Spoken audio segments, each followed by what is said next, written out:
আমি তো তোমাদের আগের দিনই বলেছিলাম যে আমেরিকাতে পেঁপে খুব ভালো পাওয়া যায়, আর আমি এখানে আসার পর পেঁপে প্রচুর পরিমাণে খেয়েছিলাম। তো এখানে আসার পর যে একটা ভালো অভ্যেস আমার ডেভেলপ হয়েছে, এটা মোটামুটি সবারই আমার মনে হয় যে যেখানেই থাকুক তার করা উচিত।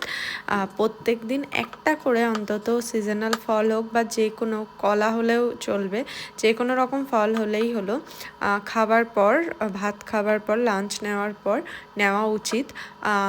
তো আমি সেটাই করি, যে কোনো সিজন চলুক, শীত গ্রীষ্ম বর্ষা, আমি চেষ্টা করি একটা করে ফল খাওয়ার।